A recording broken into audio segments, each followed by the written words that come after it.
Assalamualaikum warahmatullahi wabarakatuh. Siswa dan siswi kelas 9, sebelum kita memulai pelajaran kita pada hari ini, kita akan berdoa terlebih dahulu.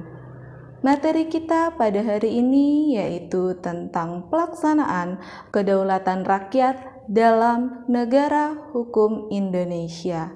Indonesia sebagai negara yang menganut kedaulatan rakyat harus menempatkan hukum dalam posisi pokok. Dengan adanya hukum dapat membantu menjaga pelaksanaan kedaulatan agar berjalan dengan lancar. Hal ini dapat dibagi menjadi 4. Yang pertama, adanya kepastian hukum. Yang kedua, ada perlakuan yang sama.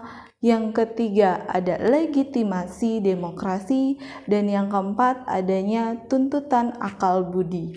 Yang pertama yaitu kepastian hukum. Negara perlu menegakkan kepastian hukum.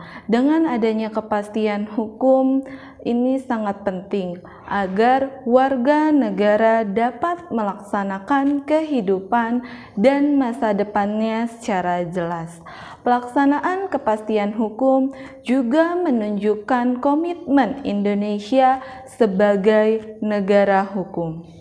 Yang kedua yaitu perlakuan yang sama. Adanya hukum menjadikan warga negara diperlakukan menurut tolak ukur objektif dan sama. Tolak ukur itu adalah hukum.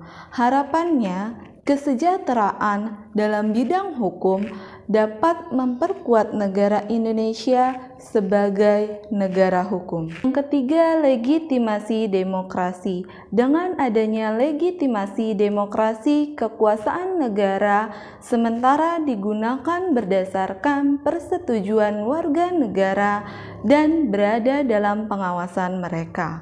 Legitimasi kekuasaan sepaham dengan prinsip yang dianut negara Indonesia tentang kedaulatan rakyat. Keempat yaitu tuntutan akal budi. Kehidupan masyarakat harus ditata secara masuk akal. Yang masuk akal adalah jika masyarakat ditata dengan menggunakan hukum, bukan melalui pemaksaan atau penguasaan. Keberadaan hukum dalam suatu negara sangat penting, terutama dalam penyelenggaraan negara yang didasarkan pada tuntutan akal budi yang sehat.